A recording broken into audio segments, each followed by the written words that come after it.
এই জায়গায় আরেকটা চক্র আছে। আমি মুরব্বি মানুষ, আপনি আমার লগে চিল্লাইতাছেন। আমরা চিল্লাবো না, আমাদের পেটের দায়। বেকুর সামনে যারা চামচামি দালালি করছে এরাই সেই চক্র।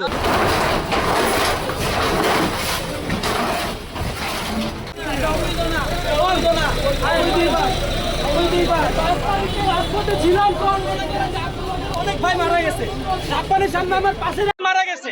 কোন ভয় এখন কি হইব? ভাই মেরে দেন, দেন মেরে দেন, দেন মেরে দেন, কি হইব? আওয়ামী লীগের দালাল নাই কোন আছে?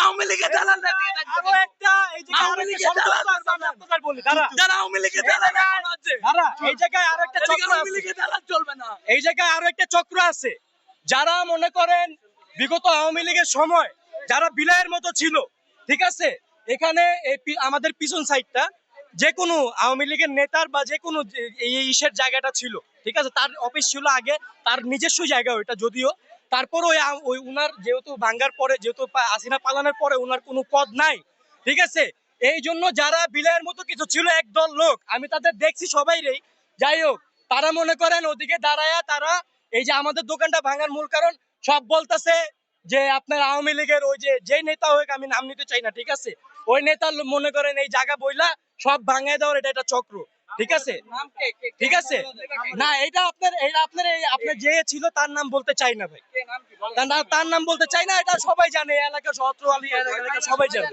সবাই জানে। ভয়ের কিছু নাই, ভয়ের কিছু নাই, আমি ব্যক্তি স্বার্থে বলতে চাই না, আমি ব্যক্তি স্বার্থে বলতে চাই না, আমার দোকান আছে এই জায়গায়, আমি ব্যক্তি স্বার্থে বলতে চাই না, ঠিক আছে। এখানে আপনার যারা আপনারা ভিডিও তো করছেন, ভিডিওতে ওই বেকুর সামনে যারা চামচামি দালালি করছে এরাই সেই চক্র। এই বাস আপনি পারলে করে নেন, পারবেন আপনি। আমি মুরব্বি মানুষ, আপনি আমার লগে চিল্লাইতাছেন। আমরা চিল্লাবো না, আমাদের পেটের দায়, আমাদের পেটের দায়। আমরা কি রাস্তা বসবো? আমাদের রাস্তা বসবো?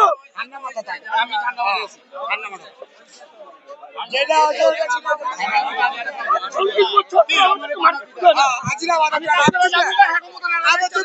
আমাদের যে মার্কেট, আমাদের নিউ সোসাইটি মার্কেট, এটা নিয়ে সিটি চক্রান্ত করছে। মার্কেটের টাকা পয়সা দোকানদারকে জমা নিয়ে এগুলো সব তালিকাভুক্ত, সার্ভে তালিকাভুক্ত প্রত্যেকটা দোকানদার। এই দোকানদার থেকে মার্কেট সিটি কর্পোরেশন টাকা নিছে পে অর্ডার মাধ্যমে, অথচ মার্কেট বুঝিয়ে দিচ্ছে না। বারে বারে উচ্ছেদ অভিযান করে আমাদেরকে ক্ষতি করে। কেন করবে? আমাদেরকে আজকে মার্কেট বুঝে দাও, আমরা নিজের ইচ্ছা উচ্ছেদ চলে যাব। আমরা এখানে থাকতে চাই না। আমাদেরকে সিটি কর্পোরেশন আমাদেরকে জিম্মি বানাইছে, জিম্মি। মেয়র আতিক আমাদেরকে ক্ষতি করছে, আবার এই সরকার ক্ষতি করতেছে। কেন? এটাকে বুঝতে হবে।